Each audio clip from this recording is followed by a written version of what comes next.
What is up, everybody? This is Rowan of Boomston Football Report. Welcome to the channel, everybody. This is the first video on Boomston Football Report. On this channel, we'll be talking about all things Oklahoma football, all things college football. We'll be doing weekly recaps of the games prior, and we will be doing weekly previews of the game for the upcoming weeks of Oklahoma football. On today's episode of Boomston Football Report, we will be talking about key additions to the Oklahoma Sooners football roster. We will be talking about key games. We will be doing a season preview and a season prediction episode. To start this week's video, we're going to be talking about the key impact players on the Oklahoma Sooners roster. 4 key players, 2 on offense, 2 on defense. To start, we're going to talk with the man at the helm of the Sooners offense, and that is John Mateer. This guy last season transferred from Washington State. He's a junior. He threw for 3,100 yards, 29 passing touchdowns, 800 rushing yards, and 15 touchdowns on the ground. This guy is the real deal, I believe.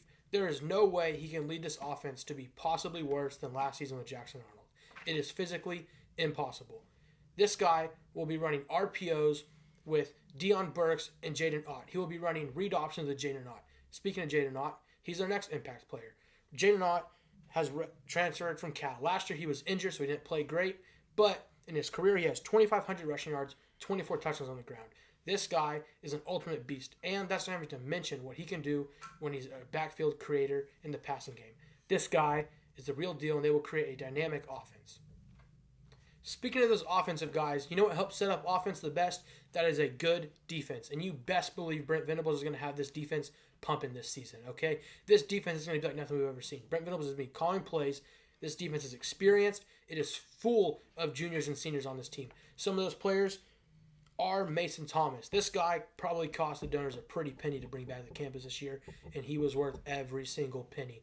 This guy had 9 sacks last year. He is primed for a massive season. I expect at least double-figure sacks, possibly 12 to 15. This dude is going to be a top pick in the draft. Top 3 rounds, undoubtedly, unless he gets hurt. In the backfield with him, he's going to have Robert Spear-Jennings backing him up. Robert Spear-Jennings is coming off a great season with 66 total tackles, 1 interception, and 4 forced fumbles. He is a guy who is primed for a breakout season after last year. He's going to be running that defense with him, R. Mason Thomas, and in the middle, you got Kip Lewis. Kip Lewis, absolute dog. He's going to be the leader of this defense, taking over Danny Stutzman's role as caller of the defense. He's ready for a big year under Brent Venables. Right now, we're about to get into my Oklahoma Sooners 2025-2026 season predictions. Starting off the season on August 30th against Illinois State, the Sooners should dominate They should just dominate. It's not even going to be a close game. This is a pay-to-win game. We gave them $500,000 to $800,000 to play this game. We're going to win. In this game, I expect the starters to play, but I expect them to play just a little bit more than I think you usually think because we have Michigan in week 2. Getting into that, Michigan week 2. What a game. This is the biggest game, the biggest non-conference game in Oklahoma history since OU Ohio State. We lost that one at home. We're not going to lose it this time. This time, the Sooners are going to pull out a win. This Brent Venables defense is going to be dialing up things that Bryce Underwood is not going to be able to handle the pressure. The blitzes, the dime packages, linebackers, safeties, Bryce Underwood is not ready for it. This Michigan offense is young. It might be good. It might be horrible, but it's not going to be good week 2. It's going to be an excellent game. This game, 6:30 kickoff, night game in Norman. It is going to be an electric atmosphere.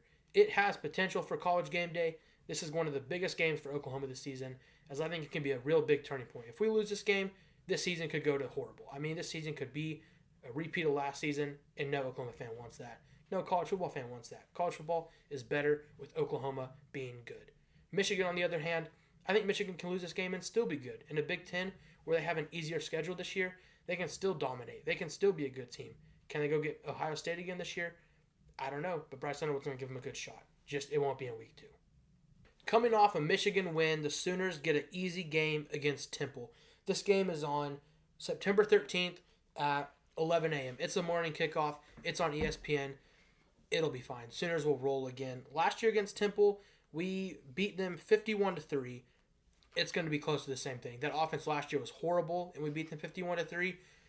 I mean, if the offense scored 51 last year, it could score 100 this year. That's how bad it was. So, easy steamrolling. After Temple, we get Auburn. Auburn at home. Time is to be decided on September 20th. This is a revenge game for Jackson Arnold. He will be coming back to Norman. I'm not sure how it's going to be perceived. I think personally Jackson Arnold gave it his all here.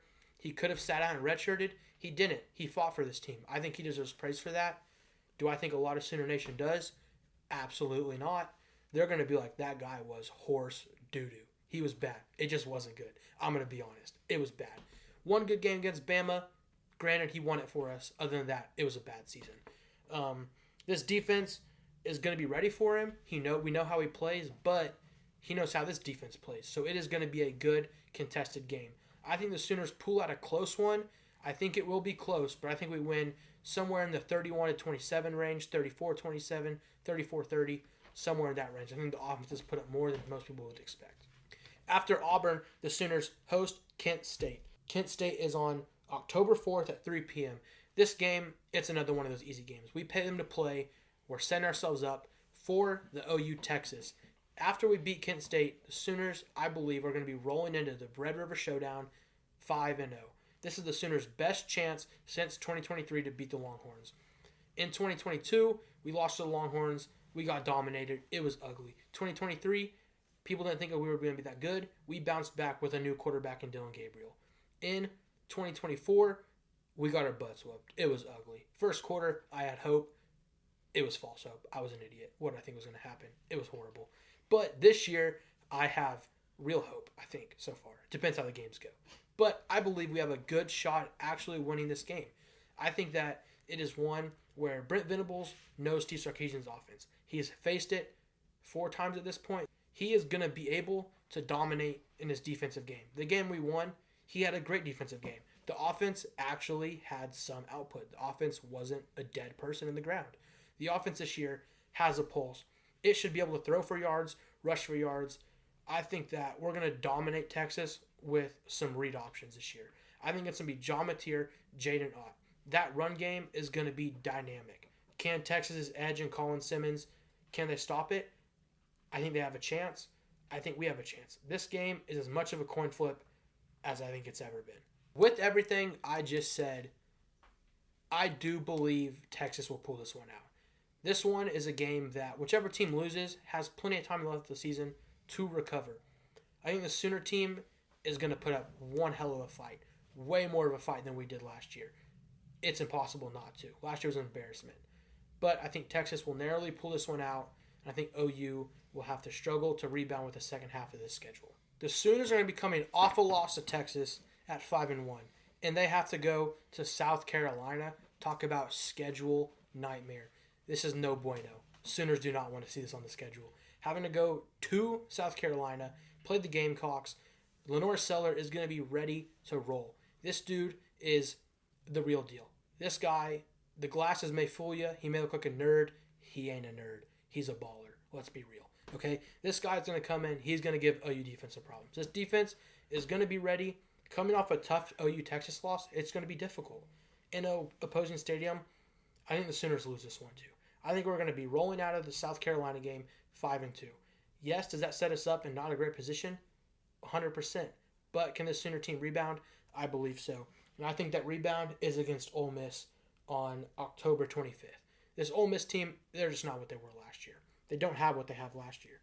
I think the Sooners are going to take care of business against Ole Miss. We're hosting this year. Last year, we almost beat them, and I don't know how. Jackson Arnold had probably his best game throwing the football, I would say, last year against Ole Miss. This season, our offense is better. Ole Miss's defense is worse. They lost Chris Paul, their middle linebacker, their rock of the team. They lost him. But they have Suntarine Perkins, who's a good, great leader on this team. So I think he'll be able to fill that role well. I just don't think it's enough to beat this Oklahoma team at home. This home field advantage is real. It's more real than I think a lot of people in college football world are willing to accept. Austin Simmons, he's a young quarterback. He's a freshman. Lane Kiffin's offense is not an easy offense to get. It's a complicated, thorough, long play calls offense. This is not a super easy offense. And I think in week 7, it's just going to be tough for him to be fully understanding it by then and be fully rolling, especially against Brent Venables' defense. So I think OU will pull that one out, which will put us at 6-2 heading into the Tennessee game. Oklahoma goes to Tennessee on November 1st. This game screams trap game in a way to me. I don't think Tennessee's going to be what they were last year. They're not a playoff team this year. Joey Aguilar, he's just not what they are. Josh Heupel's offense, that is a tough offense to learn. Talk about Lane Kiffin having a tough offense. Josh Heupel has spread you out. We're going 30 yards wide, okay? We got a wide receiver lined up on the numbers, another wide receiver number on the numbers. It's just a tough offense. Joey Aguilar, he's a good quarterback. He's a good transfer. Is he what they need? I think he's what they need. I don't think he's what they want him to be. He's just not going to be as good as some people think he is. I don't believe it. Especially against the SEC defenses, I don't think he has what it takes. He's coming in later than most transfers after Nico left unexpectedly to the public. I'm sure the Tennessee front office and Josh Heupel knew, but still, this game last year, Tennessee stole it from Oklahoma. The score is not going to tell you that. If you watch that game, Tennessee stole it from Oklahoma. We got an interception, had the ball on our own 5-yard line. What did we do? Jackson Arnold became Jackson Arnold. He fumbled the darn ball. Okay, we lost that game because of that swing right there. That was a potential 14-point swing in a game where the final score was 25-15. If that 14-point swing goes the other way, or we even score a field goal, it's a 10-point swing, we win this football game. It's that simple. That fumble cost us the game, especially with how close we are to our own territory. This year, we have a better offense than Tennessee. We have a better defense than Tennessee.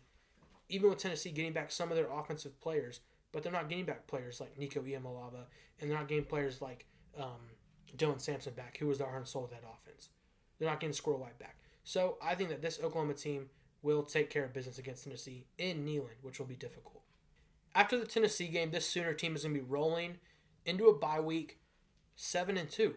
Most people think that's fantastic. This is a great start to the season. 7-2, any Sooner fan would take that. We already beat our win total last year after going 6-7. Okay? We're not going to be losing to Navy this year like we did in last year's bowl game. It's just not going to happen. With that being said, we come off a bye week going into Tuscaloosa. I'm just going to be honest with y'all. I think we have a near 0% chance of winning this football game.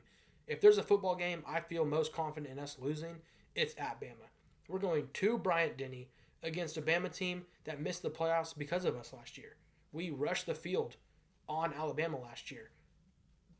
It's revenge game. It is revenge. Bama is going to be out for blood. Kalen DeBoer he doesn't want to lose again to this game. The Bama fans will be irate if we lose this game. I don't think we're winning this game. Not in Bryant-Denny with 100,000 fans yelling Roll Tide. I don't think it's going to happen. They're going to be singing Dixieland Delight down our throats all night, okay? We are going to be their defense is going to be ready for our offense. Their offense is going to be ready for our defense. Ty Simpson, I think, is the real deal. He reminds me way too much of A.J. McCarron. He's that gritty quarterback. He's not going to run for 1,000 yards a season. He's not Lamar Jackson type of player. But he is going to be a pocket passer. He can use his legs if he needs to. He can escape the pocket. He can climb the pocket. I think he's going to give this OU defense some trouble, especially in Bryant-Denny. So I think we lose that one. With that being said, we will have a 7-3 record going in back home against Missouri. This Missouri team has no business winning this game. They had no business winning last year's game. They had a better team. They had better offense. They didn't have a better defense.